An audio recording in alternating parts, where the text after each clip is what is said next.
Wow. Hi, everybody. My name is David Bray. I'm an alcoholic. And my sobriety date is January 2nd of 1981. And for that period of time, I'm very grateful. And I also want to wish Steve happy birthday. And I think that if you don't have the memory of this night etched in your memory, then God help you. And and Byron, congratulations, happy number 9. And I'll talk a little bit more about Byron, so I won't waste any of this meeting doing that.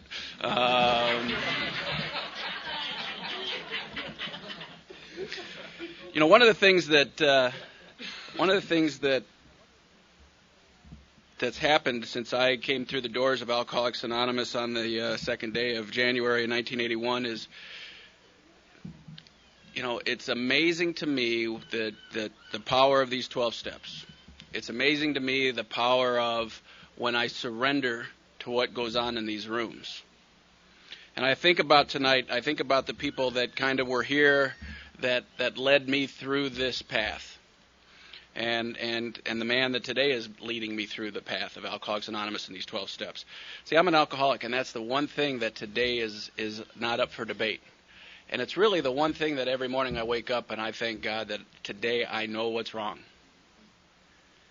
I can trace back all my difficulties every day to one simple statement. My name's David Bray, and I'm an alcoholic. Because of that now, because, alcoholism, which is what I suffer from, isn't a matter of I drank too much. Just because I consume alcohol and drink alcohol and get drunk doesn't make me alcoholic. There's an awful lot of people who drink a lot of alcohol. If you drink enough alcohol, you get drunk. There's no stopping that. Everybody who drinks too much alcohol gets drunk. Some people get drunk, maybe have a car wreck. Some people get drunk, maybe get a DUI. Some people get drunk and fall down. Some people get drunk and knock the wife in the head. Some people get drunk and slap a kid. None of that makes them an alcoholic. Makes them have bad decisions. I think there's an awful lot of people who confuse drinking too much and getting drunk with alcoholism. And that's not what I suffer from. Because the answer to what I just described is stop drinking alcohol. If you don't drink alcohol and you don't get drunk, there's a good chance you probably won't do all those things. But see, I do those things and we're sober. I do some of those things when I'm trying to fight not drinking. I have a reaction to being sober that is terrifying. I don't like being sober. Sobriety is something that I do not know how to handle unaided. I didn't know that when you're a little kid and you're walking around and you just feel weird. I'm an alcoholic. I don't have any doubt that I was an alcoholic. Whether I'm born an alcoholic or not, I don't know. But I know one thing. I was somebody waiting for a drink. And the very first time I took a drink, I had a reaction to alcohol that makes me alcoholic. I have a reaction to alcohol that when I pour it in my system, it doesn't happen to 9 out of the next 10 people in line. Non-alcoholics, they drink alcohol. They may drink a lot of alcohol. They may get drunk. But they wake up the next day and they go, ooh, I was out of control. I'm not going to do that anymore. Or, ooh, I better stop now. I have to drive later. Or, ooh, I'm beginning to feel it. I'm going to put it down. I poured alcohol into my system at the age of 13, and I had like a metamorphosis. Something happened to me when I poured alcohol into my system that I know probably doesn't happen to the normal drinker. I put alcohol into my system, and it was like all the pressure and all the pain of the first 13 years of my life went away. It's just like, boom. I grew up, I was kind of short and dumpy and fat, didn't run very fast, didn't jump very high, gravity challenged, one of those kids that, you get picked last for the game, There were some other fat kids, so maybe I had a chance not being the second to last or whatever, But the problem was I always felt different, and I didn't understand why until I drank alcohol. When I poured into my system, boom, things happened. Now, I didn't go insane the first time I drank. I did drink a lot. I did throw up. I did pass out. But none of those make me alcoholic. What makes me alcoholic is the perception of how I fit with you changed. All of a sudden, when I drink alcohol, I fit. I fit into a place where I've never fit before. And I started trying, and then I'd not drink. And that uncomfortability, that knowing I'm unfit or no fit, whatever it is, I got that. And it just intensifies. And that very first time I drank, put something in my brain that said to me, from that day to the last day of my drinking, if I take a drink of alcohol, it'll get better. Every time. But now, just because I drink alcohol, that doesn't make me alcoholic. I also have an allergy to alcohol. And it just gets getting worse and worse and worse. In fact, our book says that over any considerable period of time, I get worse, never better. My actions start getting worse and worse. My lies have to become a little more, my lies had to become sophisticated. Because, when you're balancing lies between 2 and 3 people now, it's not just one person you're lying to. Your lies of this person have to fit in with your lies of that person, because that person might talk to this person. So you got to figure out a lie on that person just in case that person meets this person. And then when you start adding 2s and 3s and 4s, you're spending an awful lot of time figuring out what you're going to do and how you're going to say it and when you're going to say it, and when you get caught, now you got to be on your toes, because now you got to manipulate, and you got to change, you got to think, and and then sooner or later you just got to say, well. And if they don't like, then you just cast them aside. And that's what I've done my whole life. As soon as somebody stopped wanting to hang around, I just cast them aside. I just say, and I'm gone. Now I go over to these next people. Now they don't know me. But I'm an alcoholic. I start drinking. I do all that stuff over and over and over. The single line today in our book, in the doctor's opinion, to me is really the key to why our room isn't full. Why people that have sat in our room no longer sit in our room. Why people continue to go to try to figure it out.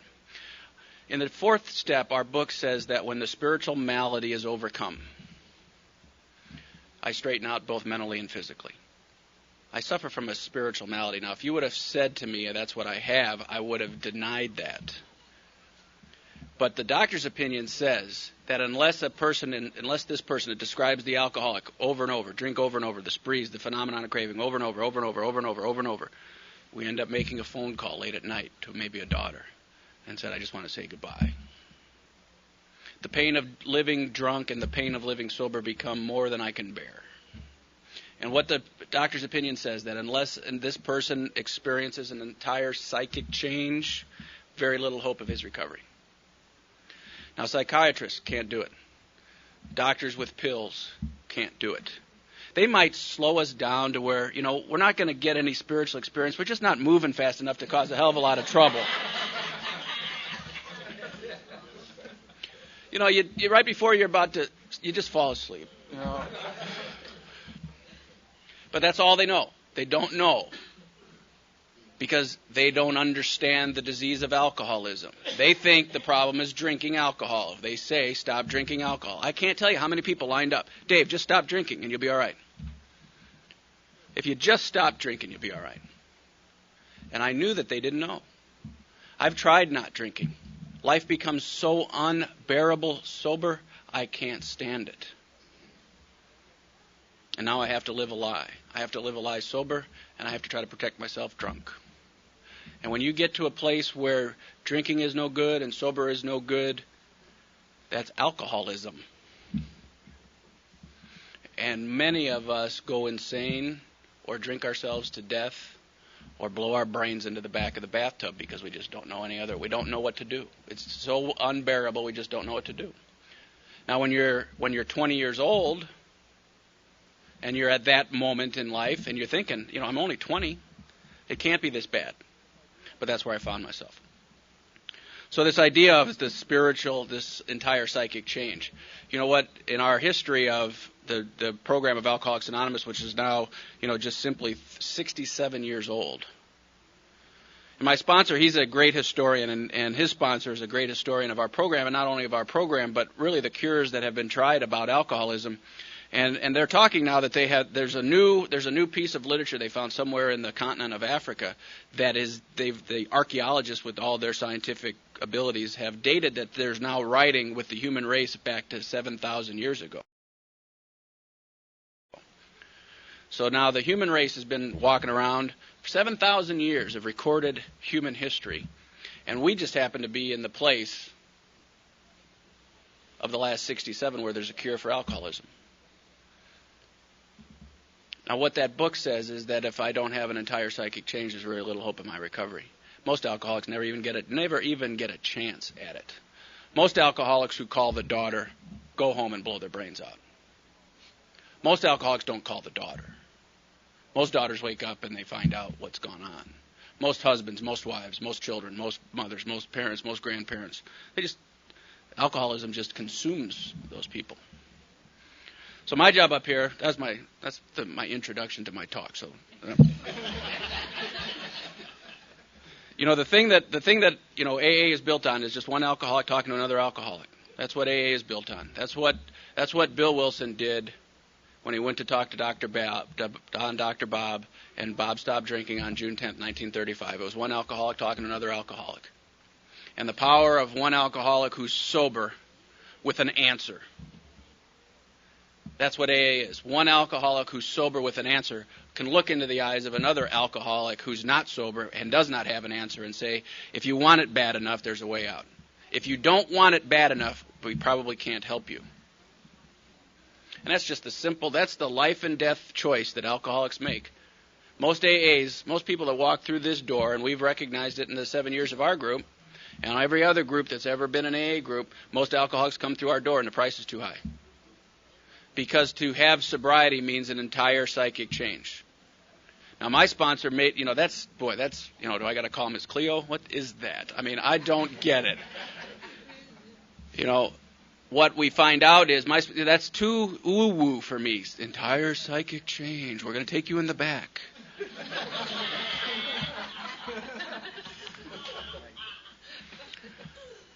What my sponsor says, if I work these steps, and I work them in order, thoroughly and honestly, and I do that with the direction of a sponsor, that the first line of the 12th step is guaranteed, and really all it means is I'm going to go from being a taker, a self-centered, self-serving individual, and I'm going to pass through the invisible line of Alcoholics Anonymous into this side of the room where I become a giver.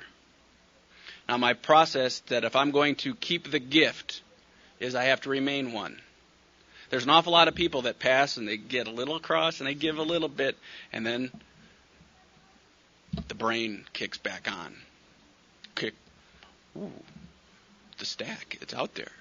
My stack's waiting. I have to leave.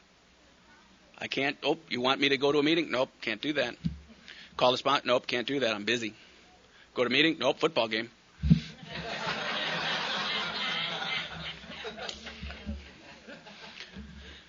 I go back from what I don't understand is that if I haven't had a drink in a while. I haven't had a drink for almost 7,400 days. That's a lot of days not have a drink if you're an alcoholic. Now, many of those days I wanted one. Many of those days I've actually obsessed on drinking.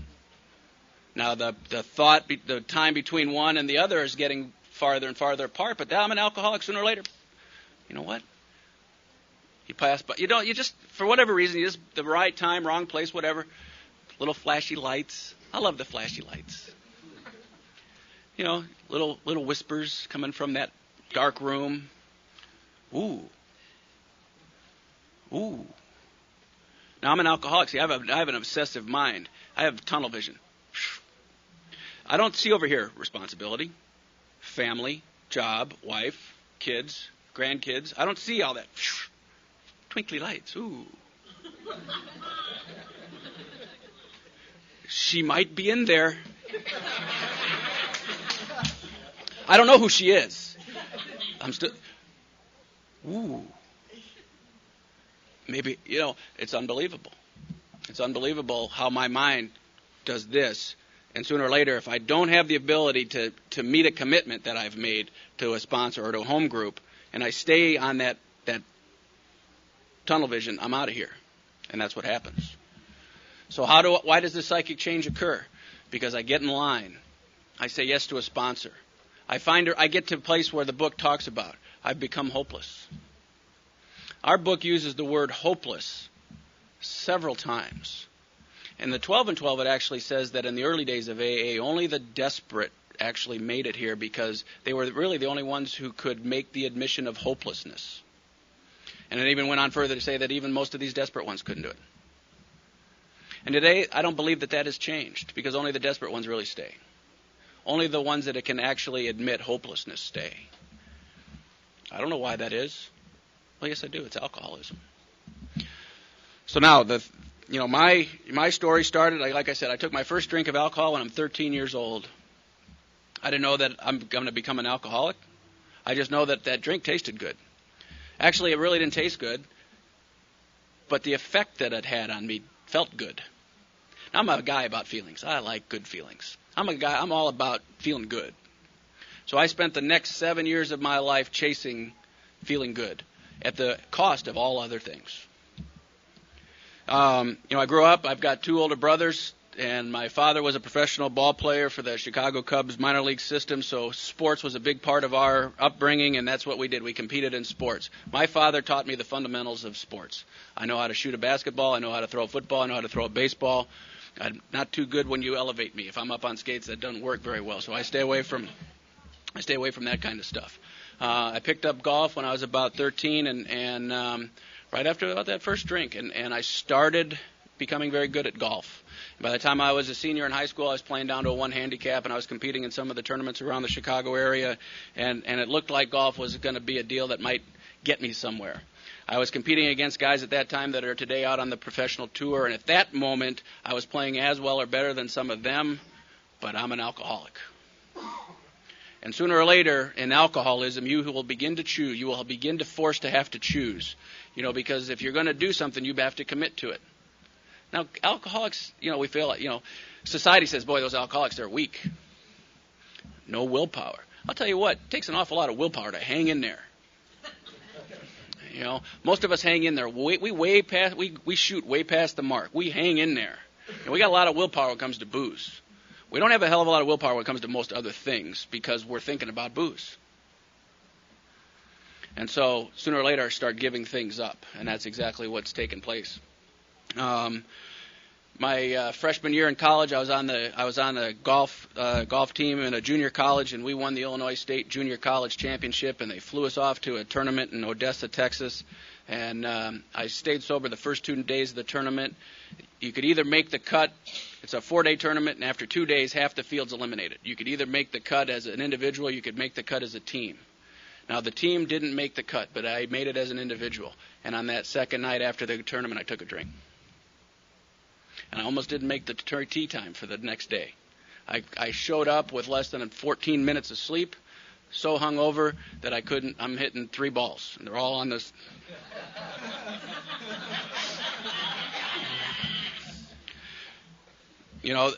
Because now I don't feel very good, I drink the 3rd night. And I play worse the 3rd day the last day than I played on the 3rd day. And whatever really opportunity, because there was a lot of scouts, there was some opportunities, there were all those things. And I didn't even know it because I just took a drink. That second night, my mind just said, just go have a beer. The guys said they're going to have a beer. The guys that didn't make the cut, they don't have anything to play for. So they said, let's go have a beer. That's all it is. They never said to me, Dave, let's go get so intoxicated that you're going to give up your life's dream. Then let's go have a beer. See, I'm an alcoholic. I have a phenomenon of craving. I put alcohol in my system. I have a reaction to alcohol normal people don't have. I wish I would have been a guy that said, ooh, I'm feeling it. I'm going to go home now. I got to tee off. I took a drink, and golf never came back into my mind until 5:30 in the morning. And I've got a 7 o'clock tee time, and I'm 27 miles from the golf course. And I'm so drunk I can't see straight. And so one more time, there it goes. And I've made decisions time after time after time like that. Do I want to do those things? I don't. But what I don't understand is the doctor's opinion says that I'm not drinking to escape. I'm drinking to overcome a craving that is beyond my mental control. Now, that doesn't give me an excuse for all the bad actions and all the bad and how I've hurt people. That's not an excuse for any of it. But it explains something that I didn't know. I thought I was weak. So obviously I gave up that. So now the only things left, I'm still, I'm trying to go to college, and I graduated from this junior college, and I go to Northern Illinois University, which is about 40 miles north of Chicago, and try out for the golf team, didn't make it, and so now I'm just going to class. Now what happened was I thought, okay, I love Bill's story where he says he imagined himself at the head of vast enterprise. I love that sentence. The amazing thing about the statement is it starts with I imagined. See, I've got a great mind. I imagine a lot of stuff. I can sit at home and have full-length movies about Dave. I don't need a television or radio. I can just sit on the couch and think about me. Ooh.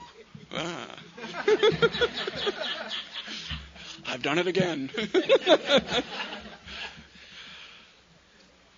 And so I imagine myself at the head of Vast Enterprise, except my grades from the junior college don't qualify me to lead Vast Enterprise. And so they told me what I'm qualified for, and they said, well, you probably qualify to be like a plumber, Plumbing's a heck of a, there's a hell of a lot of very smart plumbers out there, but that was one thing I wasn't really aspiring to be. So I took a few stupid classes, I signed up for stuff, and I proceeded to really start drinking like I wanted to drink. This was the first time in my entire life I was out on my own, and I never had to answer to anybody.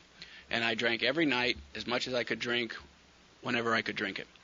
Now, first step says that we become powerless over alcohol, that our lives have become unmanageable. Best definition of unmanageability I ever heard was this, is when I drink alcohol, I don't have the ability to complete the day's tasks that I set out to complete.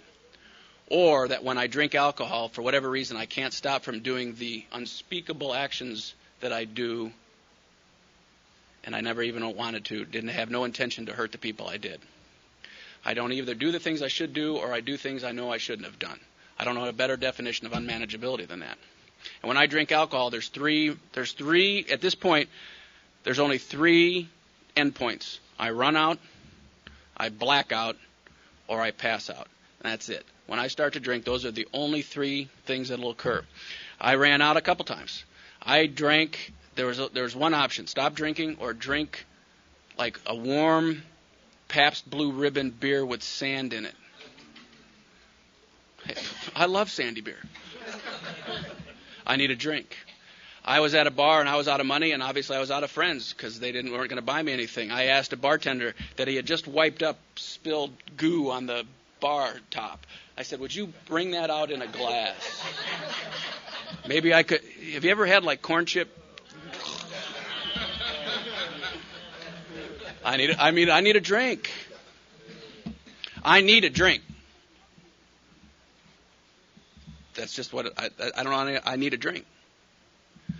Or I've had, one of the things that goes on the college campus is that, one of the great party times on a college campus is Halloween. So back in 1980, one of the movies that was out was called The Warriors, movie about gangs.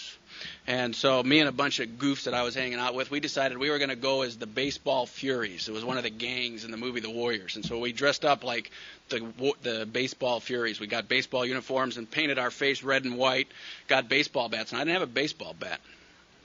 But I had a 4-foot oak pole in my closet. So I grabbed my oak closet pole with my Baseball Furies costume and went to the party. Now I drank alcohol. And there's only one or three options to take out. And this night I didn't run out. But this is a night that I black out. And now I'm apt to do whatever things are capable of me doing. And what was told to me is about 3 o'clock in the morning, some people saw me walking across DeKalb in a direction that I was going this way, and I lived over there. So they decided, well, we'll grab them. So they grabbed me and take me back to where the apartment complex that I live in. And I didn't walk into my apartment. I walked into my downstairs neighbor's apartment. They were partiers, so they were still up at 3 in the morning. And what they told me was I walked into their apartment, and I had about this much left of my oak pole going, ooh, I was hurting people. And see, I don't remember any of it. And I know I'm capable of acts of violence because I've had several fights, and I mostly lose, but I'm capable of acts of violence, and I know it. And I don't know what occurred that night. So when they told me that the very next morning, what I started doing was I started looking for information. And so, I got the DeKalb newspaper. I got the college campus newspaper, which usually lists all the nefarious crimes that go on a college campus. So I was looking in there for a couple of days about somebody dressed up in a uniform smacking people with a closet pole, and I couldn't find it. So I did with that piece of information what I've done with every bad act I've ever done. I just discard it, and I just push it aside. You people don't matter to me. I don't care if I hurt you. Get out of my way next time. Now, actually, I'm trying to get an education at DeKalb, Illinois, and I haven't attended too many classes because you really shouldn't go in my condition, so I didn't. And our apartment, the apartment I'm living in, we're living. Book says we don't like to pronounce anybody alcoholic. Doesn't mean we don't. We just don't like to. And these guys were probably alcoholic. I know one thing, our apartment was. The apartment I lived in, every cup, plate, saucer, bowl, piece of silverware wasn't in a cabinet or in a shelf or in a drawer. It was all on the kitchen, on the tops of the counters, or it was submerged in probably 2 to 3 week old mucky water in the sink and just stuff floaties, and you just, every once in a while we'd go, we should clean. And if you wanted to use a plate, man, you're taking your life into your hands. Paper products in our apartment, we had 3 kinds. And they were all interchangeable.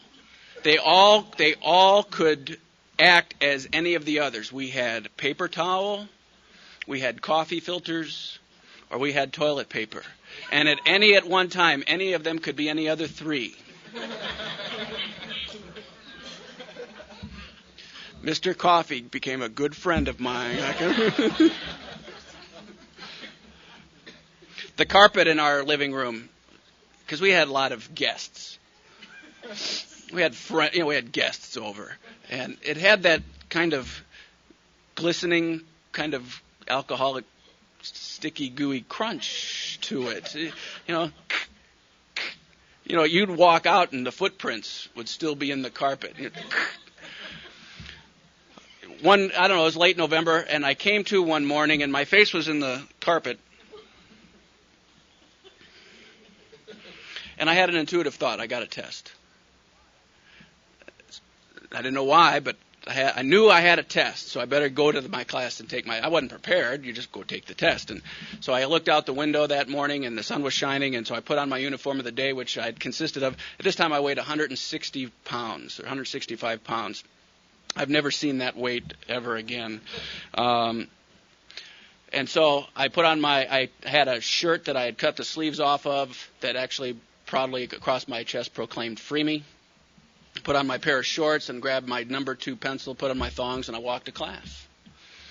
And you get to class, and the test was in one of those big auditorium style where it's theater seating, and so I look up to grab a seat, and I look out, and everybody in the class you're remarkably different. Every one of you is completely different from me.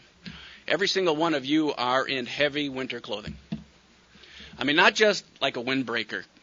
I mean, I'm talking about the big over heavy coats, the big scarves, hats pulled over where just the eyes show, gloves, because it's late November and it's northern Illinois. It's cold. But when I came to that morning, looked out the window, and the sun was shining, my neurons, by the time I got to you, I was in this shape. My neurons are firing, but they're really not hitting anything. I look out the window and go, ooh, sun, warm, free me. Number 2 pencil. F.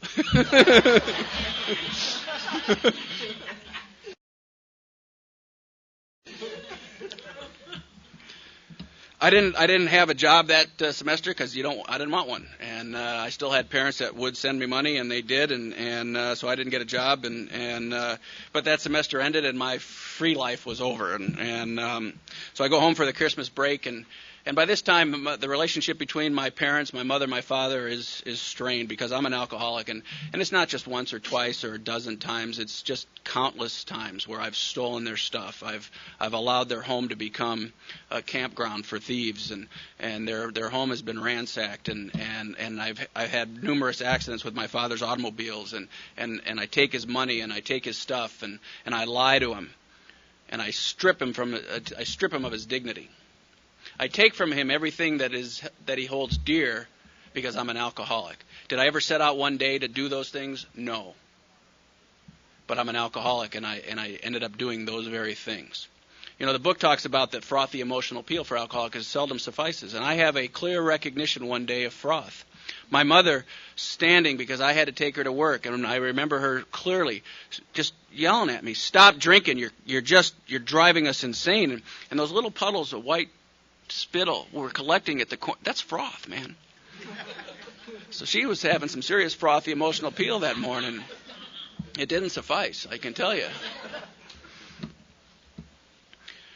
So I don't know. It was after Christmas, in between Christmas and the New Year holiday. My parents are going away to one of these company gigs that my dad is invited to. So he takes my mom, and now they leave their house one more time. And so I thought, you know what, I'm going to have one of those Hallmark moments, put a log on the fire, and just have 2 or 3 good close friends. Maybe make some of that hot cocoa. It's one of those times where you invite 3 or 4 people, and about 85 show up, and I drink, and I don't run out that night, and I don't black out that night. I pass out, and I pass out in the corner of my parents' home, and one more time their home and their belongings and their stuff is laid waste by this gang of nefarious criminals, and one of the examples, about 4 days later, my mother found up in their bedroom. In the upper story of the house is their bedroom, and in their closet they had their lockbox, all their personal papers, wills, deeds, all that stuff. 4 days later, my mother found that box beaten to within an inch of its life, jammed behind the furnace in the basement. And that's just an example. Of course, nothing was taken. That's the amazing thing that's about the only thing that didn't happen, is the would-be thieves couldn't get in. Now, the lockbox wasn't locked. But the brain power of, obviously, these criminals was a little suspect as well, and they couldn't figure out the little lunchbox latch that could, so they just beat the box up. If I live to be 100, I hope I never forget the look on my father's face the next morning. There was nothing but really just hatred and despise. That's what I was looking at. The man hated me, and he had every right to hate me. I don't know if he hated, but I know he despised the thing that I had become. And in his mind, I'm a weak, pathetic, useless piece of crap. And he pretty much told me so. Very last thing my father said to me before I came to AA was, he looked me in the eye and he said, Dave, with a son like you, I don't need any enemies. And he was right. I had taken from him everything that was good and decent. Mostly what I took from him was his right to be happy. I am a thief of the utmost magnitude. I just don't care about you or what you're going through because I need to drink. So for whatever reason, on the second day of January 1981, one of the things that my sponsor talks about today is a thing called grace.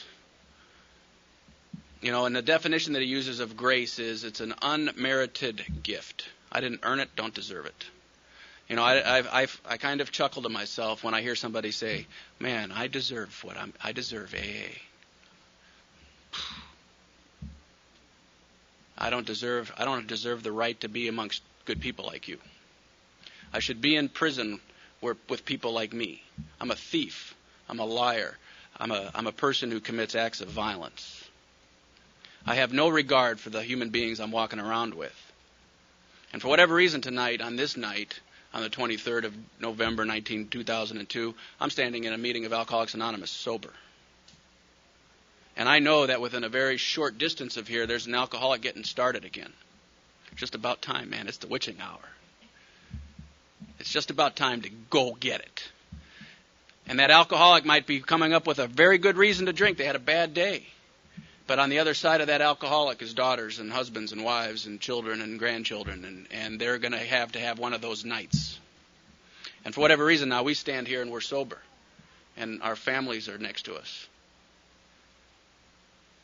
And we're enjoying the gift. And most of the time it ain't enough because I'm an alcoholic. I have to work at it being enough because I'm so selfish and self-centered. Book describes me. I have 5 traits. They're my constant companions. Book says that as an alcoholic, I'm selfish and I'm self-centered. I'm driven by 100 forms of fear, and then it says that I have self-seeking, self-pity, and self-delusion. My sponsor adds self-serving. I have a 6-pack I walk around with every single day. And they're constant companions, and their only hope is to destroy me. And then I have to call a sponsor. Then I have to come to a home group meeting. Then I have to make a commitment. I go to a detox center. I make commitments to this process. I stay away from the things that are going to allow me to be selfish and self-centered and self-serving. And it's almost impossible for an alcoholic. I need help. The most important word in our big book is the first word of the first step. It's why we survive, because we don't do it alone. I tried my whole life to not do it, and I failed every single time because I was doing it on my own. I don't have the power. I do not have the power. I've never had the power, and I'll never have it. And I failed every time I tried to not drink on my own. My only hope was, as I walked through the doors of Alcoholics Anonymous on this 4th day of January 1981, and I prayed to a God, please help me, and he sent me to AA, and I swear on my mother's heart, you didn't look like the answer. And yet here you and yet I know that you are. The power that runs through this room, it has the power to extract people from that stream of misery. That's the disease of alcoholism. And not only does it just extract the alcoholic, if the alcoholic doesn't want it, it can extract the family. And it can put the family on a path that says it's going to be okay whether the alcoholic drinks or doesn't drink. It's going to be okay. Stay here. But this is a very insidious disease, and it's patient, and it's cunning, and it's powerful, and it kills. So I get whooshed off to a treatment center, and I get whooshed off to a halfway house, and I get a year of sobriety, and I go to Norman, Oklahoma, and I fall into a group called the Big Book Group of Norman, Oklahoma. And it was a group that had sponsorship and had fellowship, and it had sponsors leading goofy newcomers through the 12 steps of Alcoholics Anonymous. Most of us didn't want it, but man, the sponsors that could get somebody that wanted it, they gave of themselves 24/7. If they could help another alcoholic get sober, they did it. And my first sponsor, took me through that inventory the very first time. I was a little over a year sober, and I got to write out every dirty deed, all my resentments, all my fear, all my problems with sex, all those 7 deadly sins that consumed me. And I wrote it all out as it describes in the 4th step of our inventory.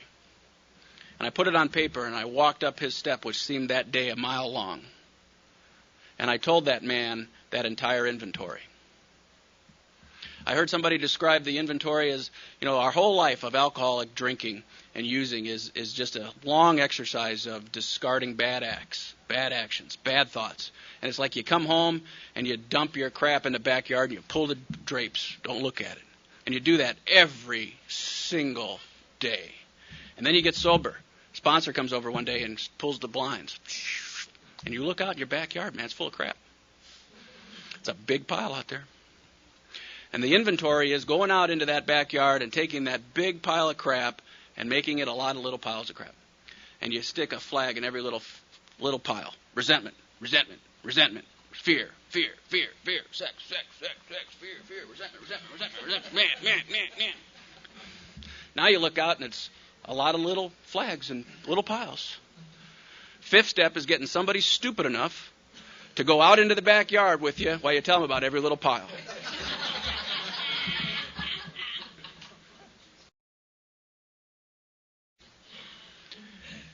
Now, my problem is that would be a nice ending. That would be a nice ending. My problem is I keep making piles. And the other part of this is that, okay, I've admitted all this stuff. What I have not looked at yet is I've got this huge number of people back here that I've just ruined, that I've had bad actions, and I've caused a great deal of pain. And our 8th and 9th step says, you know what, from this day, we're going to go forward, and we're going to try to repair that. We're going to try to change our actions.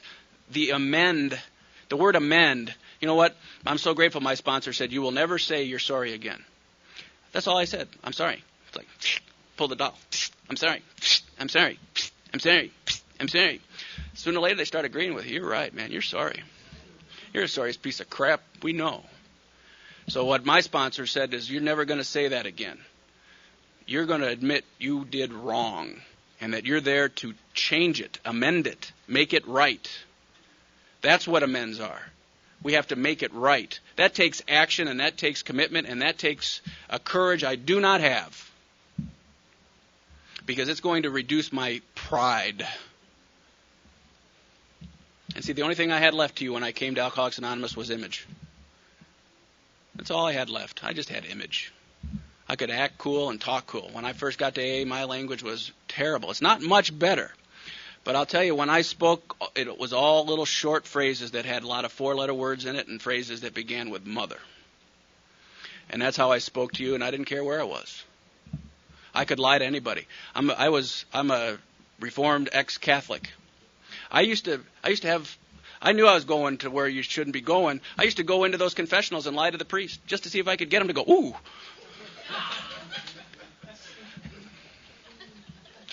I dare you to walk out after doing something like that, go, man, I'm going, baby.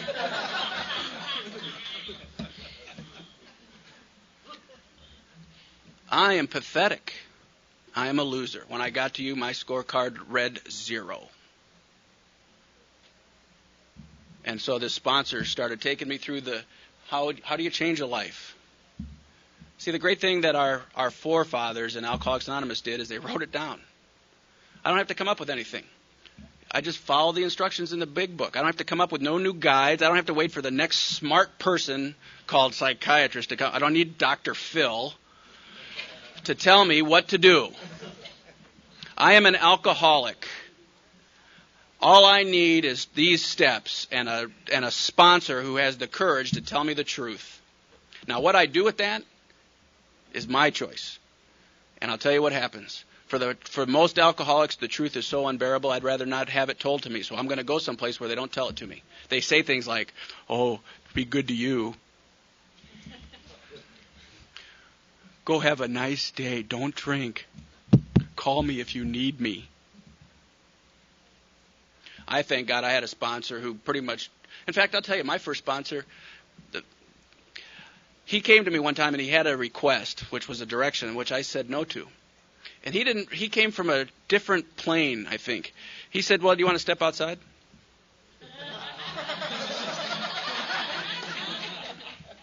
Now, see, where I come from, you don't say no to that. So I said, you bet. Now, this guy stood about 6'4", and he had shoulders out to here, and he was a bad dude, man. And I walked out in the front yard for about the next 20 minutes. He beat the crap out of me. And when I was done, he had his foot on my chest. I said, I give up. And he said, that's step 1.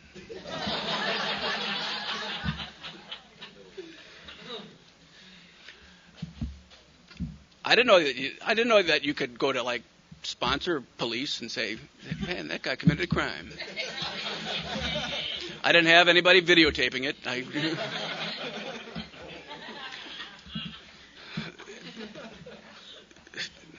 That man got drunk. About 4.5 years sober, he drank. He ain't back yet. His wife was sober, sponsored a lot of gals. She got drunk. Last I heard, she was in an insane asylum. The next guy I got as a sponsor died. Then I got a guy by the name of Jim Shaw, and that man took me through steps, and he was a picture of action in Alcoholics Anonymous, and he started teaching me what it meant to be a sober member of AA. He was the busiest member of our group. He was the most straight shooting. He told alcoholics the truth. He knew the book inside, outside, backwards, forwards. He knew that book better than anybody I'd ever met. We used to have a big book study meeting in that group where we'd actually count off, because we had so many of us that we'd have to go into 4 or 5 different rooms. And it didn't matter what my number was. Whatever Jim was, that's where I went. I didn't care to listen to those other goofs. I sat next to Jim. He wasn't even my sponsor at this time. And I sat next to him because he had a message that had depth and weight to it. And he knew what alcoholics of my type needed. See, I don't know what anybody else is. That book describes alcoholics like me, and I am one. I need no other answer. In the 21 plus years I've been here, I've never had a life's problem that big book or 12 and 12 didn't have the answer for. Not one time. But it's too easy, and I want to complicate it. So, real quick, we live in this town. We're active. We're doing a bunch of stuff. The clubhouse was on what we called AA Row, and the clubhouse was at the end of it, and then there was one normie we couldn't get out, and then there was like 4 houses of alcoholics and Al-Anons all in there, and man, we just had block parties. We were everybody was in each other's house. We fed each other. We laughed. We watched together. We walked to meetings. We walked back from meetings. We were always together doing something. And I was living in a house with about 4 or 5 other alcoholic guys. The house next was a bunch of alcoholic women, and then Susan was living with her 2 boys in this next house, and we started playing cards, and she went to an Al-Anon conference, and she came back, and one Sunday she invited me over for dinner, and we were in the kitchen, and she turned around, and I kissed her. And an amazing thing happened. I hadn't had that happen to me in a long time. So I did what I thought was the very next best thing I should do. I moved in.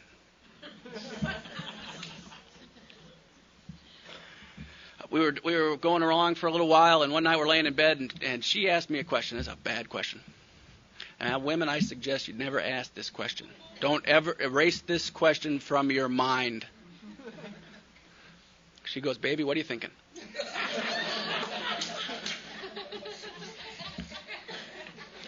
And before I could get the answer out or back, it was out. And I said, "You know what? I don't think I can marry you." Wrong answer. "Thank you for playing our game. We have some nice departing gifts for you on the way out." Out the door I go.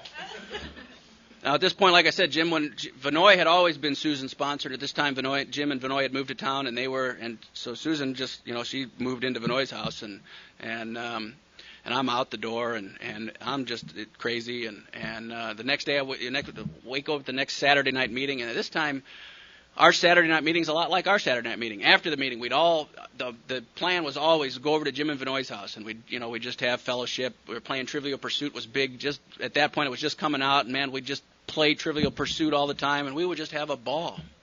Well, now Susan's there, and my mind's telling me I ain't wanted. That's a bad thought for an alcoholic. I'm 4 years sober. I'm sponsoring people. I'm taking meetings into prison. I'm doing it, man. And I'm leaving the meeting, and I know I'm not welcome somewhere. That's a bad thought for an alcoholic. So I thought, well, let me just investigate. So I drive by. And I drive by real slow, and I roll the window down. Did a drive-by listen. And I hear all the laughter, and I hear all the... Byron must have been there.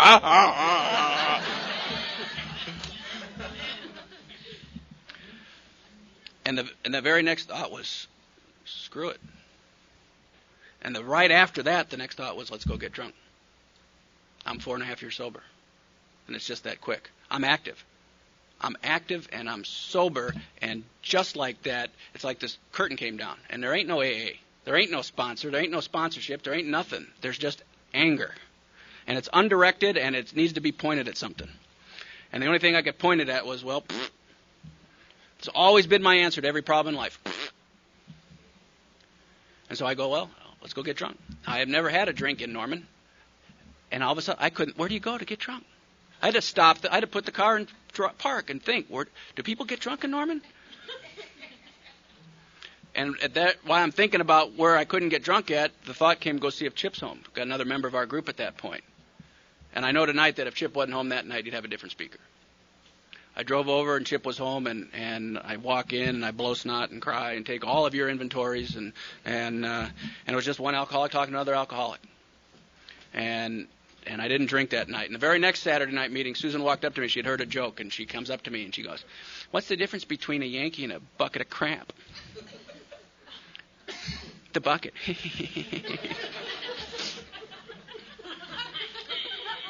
if I could have shot laser beams, bing, bing, bing. But I couldn't, so I did the thing that came to my mind. I married her. And we got married on August the 3rd, 1985, and we just celebrated 17 years. And I don't know of anybody that's happier. She's an active member of Al-Anon and sponsors a bunch of gals, and I'm an active member of AA, sponsor a bunch of guys, and our home is full. We got 2 lines because our phones are always ringing, and all of you are always calling. And I wouldn't have it in any other way. Our favorite room we're redoing right now, but my favorite room in our home is our piano room, and it has all of your pictures in it. It has our memories of what life that God has given us. It's our 20 years plus in this program of just the joys of being sober and being a part of something. See, alcoholics have to run together. We're like a pack. One of the things I used to always love to do is watch that Discovery Channel, because I love watching animals get chewed up on the African plain. Man, it's cool. And if you've ever seen the thing about the zebras, man, the zebras run out there, and they're all running in a pack because they have to. Because if they don't, man, the lions are sitting out there waiting for them. And the lions love eating zebras. And if you run in a pack, you're safer. And that's just like Alcoholics Anonymous, man. We got to run together. But what ends up happening is there's always one stupid zebra who thinks he can do it his way. Instead of running the pack's all over there eating that pile of grass. And the stupid zebra's over here going, "Hey, it ain't going to happen to me. I'm going to do it my way. I like that grass." And then then here comes the wolf, alcoholism. Just chews up the zebra. And maybe he makes it. He's just got big bite out of his butt. Maybe he doesn't have to die that time. But I bet you the next time when the pack goes this way, he's going to take him and half his butt, and he's going to go that way.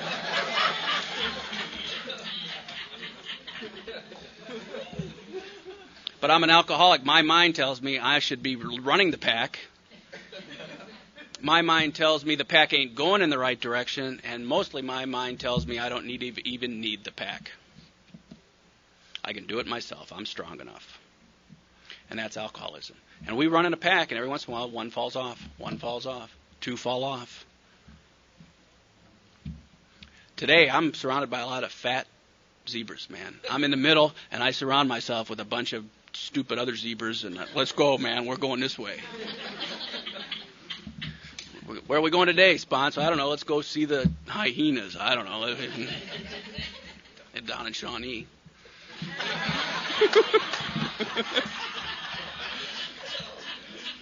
Real quick, one of the hardest things I've had to do is I've had to watch my mom start dying of the disease of alcoholism, and it was rough. One of the things she started drinking and she crossed that line, and she had phenomenon of craving, and it was the most painful thing I've ever gone through, is just watching her die of alcoholism. And I would call Jim, and Jim would just say, "Jim, I can't stand it." And he goes, "Well, I don't know." He would tell me the story about his father who got sober when he was 78, and he died with just shy of 10 years sober. So he'd just say, "We don't know what God's got in store, so let's keep praying, and you just keep doing the right thing, and you go see her, and you tell her you love her, and you do the right thing." And then one morning, my dad, through a series of circumstances, my dad lost his job, and so he was at home. And one morning at 3 o'clock in the morning, he gets up, and my mom's not in the bed. He's looking around the house, and he finds her in the kitchen chugging down a bottle of vodka. And about a day later, he calls me, and he said, "Man, what do we do?" And he called me back the next day, and he said, "We just stuck your mom in a treatment center." And that was on the 8th day of January in 1993. And on the 8th day of January in 1994, I got to stand up in a meeting of Alcoholics Anonymous in Sarasota, Florida, and I got to hand my mom her 1-year sober medallion, like you might do tonight. And on the 8th day of January in 1998, I got to stand up in a meeting in Sarasota, Florida, and I got to hand her a 5-year sober medallion. And in about 2 months, I'm going to stand up in a meeting in Sarasota, Florida. I'm going to hand my mom her 10-year sober medallion. My brother called me about 3 weeks ago, so drunk and so depressed and so insane that he was committing to blow his brains out.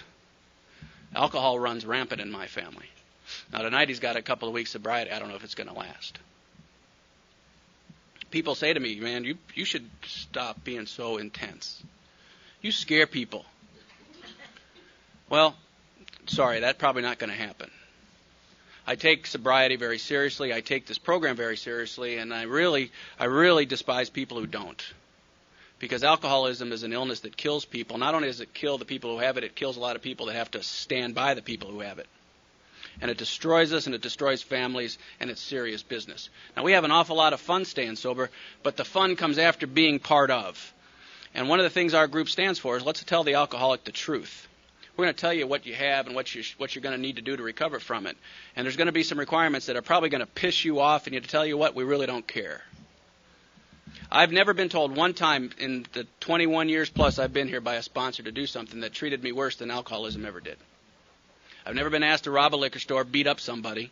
All I've been asked to do is come here, shave, stop dating her, okay, get in line, do what we do, and do it until you want to do it. Oh.